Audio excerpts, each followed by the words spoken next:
샬롬. 한 주간을 시작하는 월요일 아침입니다. 이 한 주간에도 풍성하신 하나님의 사랑과 부활하신 예수 그리스도의 능력과 은혜 그리고 성령의 충만함이 함께하기를 기도하고 축복합니다. 함께 읽고 묵상할 말씀은 빌립보서 3장 10절부터 16절 말씀입니다. 제가 읽어봅니다. 내가 그리스도와 그 부활의 권능과 그 고난의 참여함을 알고자 하여 그의 죽으심을 본받아 어떻게 해서든지 죽은 자 가운데서 부활에 이르려 하노니 내가 이미 얻었다 함도 아니요 온전히 이루었다 함도 아니라 오직 내가 그리스도 예수께 잡힌 바 된 그것을 잡으려고 달려가노라.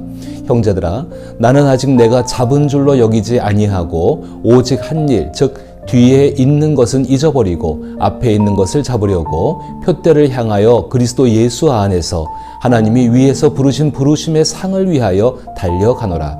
그러므로 누구든지 우리 온전히 이룬 자들은 이렇게 생각할지니 만일 어떤 일에 너희가 달리 생각하면 하나님이 이것도 너희에게 나타내시리라. 오직 우리가 어디까지 이르렀든지 그대로 행할 것이라. 아멘. 저는 오늘 이 말씀을 통하여서 부활신앙의 삶을 생각해 보고자 합니다. 꺾이지 않는 의지로 한 가지 선한 목표를 향해 끊임없이 나아가는 모습은 때로 깊은 존경심을 불러일으킵니다. 더욱이 자신의 삶을 선한 목표를 이루기 위해 그렇게 헌신하는 것보다 더 복된 일은 없을 것입니다. 그 모습은 마치 거친 파도를 헤치며 나아가는 배와도 같다고 생각됩니다. 거친 물살을 가르며 앞으로 나가는 배를 떠올려 보십시오. 배의 크기와 상관없이 배를 앞으로 움직이게 하는 프로펠러, 배의 방향을 조정하는 방향타, 그리고 목적지가 있습니다. 아주 구식의 장비부터 최첨단 장비를 갖춘 배까지 프로펠러와 방향타가 없다면 그 배는 물 위에 떠 있는 고철덩이에 불과합니다. 그러나 이 장치들이 잘 작동하여 정해진 목적지를 향해 나아갈 때 그 배는 어린아이들의 그림 속에 담기기도 합니다. 예수 그리스도를 통해 하나님과 관계를 맺은 사람에게 앞으로 나아가게 하는 힘은 성령님의 능력입니다. 또한 올바른 방향을 지켜 나아가게 하는 것은 하나님의 말씀입니다. 우리의 궁극적인 목적지는 하나님과 영원히 함께하는 부활의 삶입니다. 이 모든 것은 예수 그리스도로 말미암아 우리에게 주어진 귀한 선물과 같습니다. 그러나 이러한 선물을 받은 그리스도인들도 때로는 경기장을 달리던 선수가 넘어지듯 좌절을 경험하기도 합니다. 그럴 때는 마치 암초에 걸린 배처럼 프로펠러는 돌고 방향타는 움직이지만 목적지는 분명함에도 꼼짝달싹하지 못하는 상황에 처하게 됩니다. 이러한 상황은 자주는 아니지만 인생의 고비고비마다 부딪히는 현실입니다. 이때 가장 중요한 것은 새로운 동력도 방향도 아닙니다. 목표, 즉 도달해야 하는 목적지가 됩니다. 만약 자신이 32.195km를 달리는 마라톤 경기 중이라고 상상해 보십시오. 결승선이 얼마 남지 않아 있는데 넘어지고 말았습니다.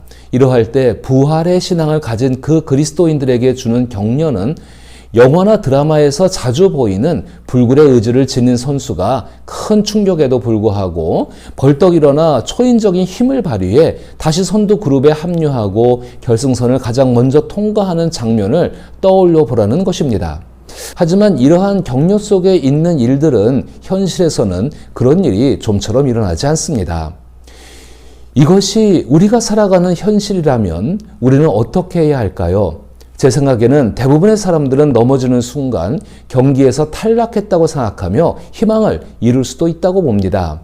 화가 났을 수도 있지만 어쩔 수 없다고 여겼을 것입니다. 사실 우리는 종종 방금 일어난 일에만 매몰되어 앞으로 일어날지도 모르는 일에 대한 희망을 갖지 못하는 경우가 많다는 것입니다. 초대교회 시대의 그리스도인들도 마찬가지였습니다. 그들은 복음을 통해 가장 뜨거운 부활신앙을 가지고 살았지만 지금 우리보다 영적으로나 현실적으로 더 많은 어려움과 넘어짐을 겪어야 했습니다. 그러나 진실한 그리스도인이었던 바울은 13절에서 뒤에 있는 것은 잊어버리고 앞에 있는 것을 잡으려고 달려가라라고 말을 하고 있습니다. 다시 말해 넘어졌다고 해서 세상이 흔히 말하는 것처럼 넘어지는 자는 탈락했다고 말할지라도 그리스도 예수 안에서 부활신앙을 가진 사람은 결승선을 향해 끝까지 달려가야 한다는 것입니다. 사람들은 종종 이런 말씀을 불굴의 의지로 인생을 살아가야 한다는 의미로 해석하기도 합니다. 하지만 이는 바울의 본래 의도와는 전혀 다른 방향입니다. 즉 진실한 그리스도인이 예수 그리스도 안에서 추구하는 목적지가 다르기 때문입니다. 바울은 회개 장부의 비유를 통해 예수 그리스도를 얻는 것이 가장 소중한 일임을 강조했습니다. 이어서 그는 이 비유를 육상 경기로 바꾸어 미래에 일어날 부활과 모든 그리스도인이 마치 경주의 결승선을 향해 전력 질주하는 운동선수처럼 부활을 향해 나아가야 함을 이야기합니다. 이는 13절에 오직 한 일, 즉 뒤에 있는 것을 잊어버리고 앞에 있는 것을 잡으려고 라는 표현처럼 부활이라는 목표를 향해 끊임없이 전진하는 것을 의미합니다.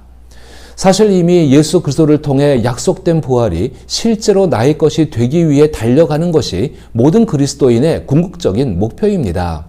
이러한 삶을 통해 우리는 이 땅에서 이미 예수 그리스도를 닮아가는 성숙한 그리스도인이 될 수 있습니다. 이 말씀을 거부할 그리스도인은 없다고 생각합니다.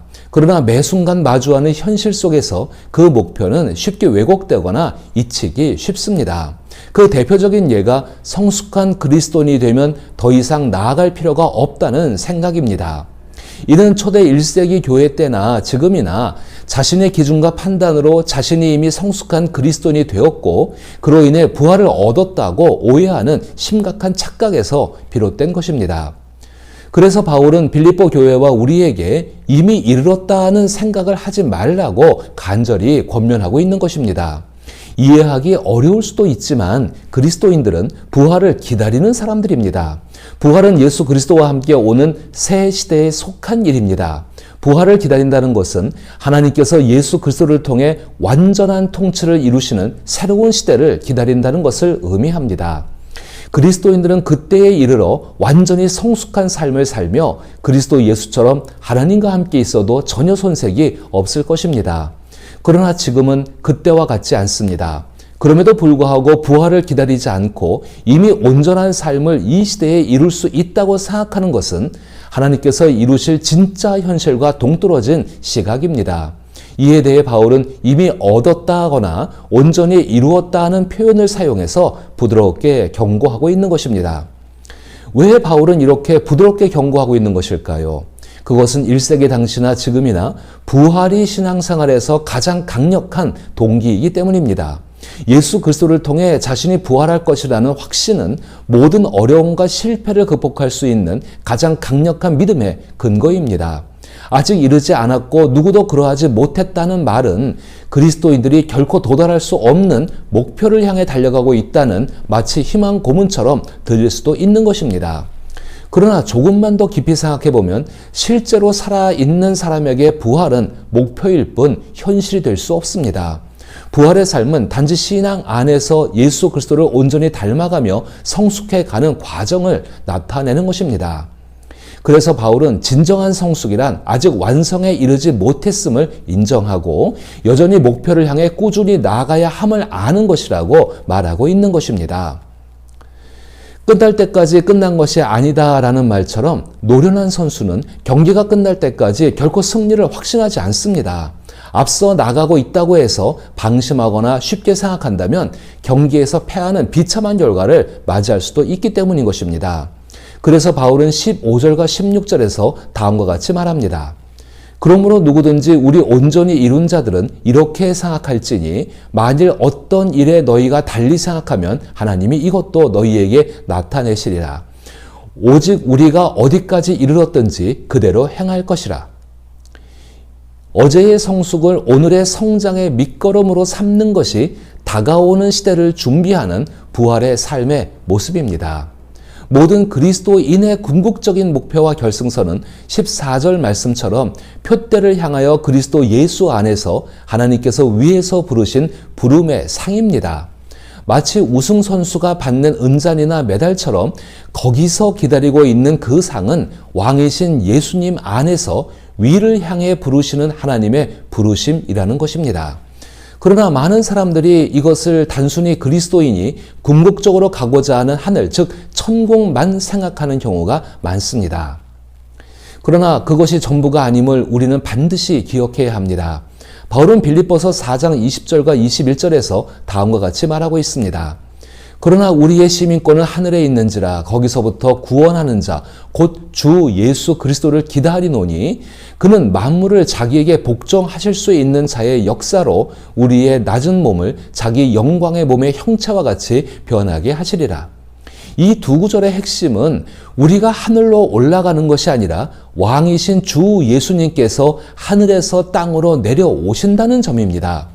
요한복음 14장 3절에서 예수님께서 가서 너희를 위하여 거처를 예비하면 내가 다시 와서 너희를 내게로 영접하여 나 있는 곳에 너희도 있게 하리라 라고 말씀하신 것을 떠올리게 됩니다.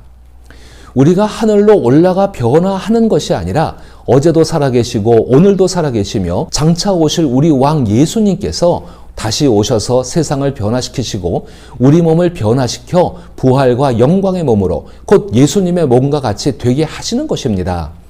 이런 의미에서 하늘에 사는 것은 우리가 추구하는 궁극적인 목표가 아니라고 말할 수 있습니다. 오히려 우리의 목표는 새 몸을 입고 하나님의 새 세상에서 사는 데 있다는 것입니다. 따라서 표대를 향하여 그리스도 예수 안에서 하나님이 위에서 부르신 부르심의 상을 위하여 달려간다는 것은 부활신앙을 가지고 살아가는 삶의 핵심입니다. 마치 운동선수가 결승점과 그 너머에 기다리는 상을 목표로 삼아 온 힘을 다해 달리듯 미래를 바라보며 현재를 살아가는 것을 의미합니다. 바울은 이 같은 부활신앙으로 살아가는 모습을 12절에서 오직 내가 그리스도 예수께 잡힌 바 된 그것을 잡으려고 달려간다라고 표현합니다. 이 구절의 의미는 나를 붙드신 그리스도를 끝까지 붙잡으며 나아간다는 뜻입니다. 부활을 기다리며 즉 목적지와 목표를 향해 나아가는 삶에서 드러나는 분명한 특징은 만왕의 왕이신 예수 그리스도께서 나를 붙들고 계시며 하나님께서 주신 부르심의 상을 붙잡는 그 순간까지 여전히 내 인생을 통해 복음을 나타내는 삶을 살아가게 한다는 점입니다. 거룩함을 향한 복음 사역, 즉 부활이라는 최종 목표를 향한 바울의 모든 수고는 혼자 힘으로 하는 일이 아니라 예수님과 함께 하나님을 기쁘시게 하는 일이었습니다. 이 점은 오늘날 우리에게도 동일하게 적용됩니다. 모두 하나님의 은혜 안에서 왕이신 예수님께서 우리를 붙들고 계시며 그리스도 예수 안에서 행하는 모든 일은 예수님의 든든한 손길에 대한 사랑과 감사의 표현이 되는 것입니다. 부활신앙의 삶은 예수님을 닮아가는 성숙의 여정입니다. 이 길을 걸어가면서 우리는 주 예수 그리스도께서 다시 오시는 날 만왕의 왕이신 예수님과 자신이 얼마나 닮아 있는지를 그때에 깨닫게 될 것입니다. 그때에는 인생의 시간 속에서 넘어짐으로 인해 흘렸던 모든 눈물과 아픔을 위로받게 될 것입니다. 이러한 목적지를 향해 나아가는 우리의 삶에 하나님의 말씀은 방향을 잃지 않도록 인도하시고 성령께서는 그 길을 걸어갈 수 있는 힘과 동력이 되어주십니다. 그러므로 오늘 하루도 예수님을 기다리며 온전한 성숙의 삶을 살아가기를 기도하며 축복합니다.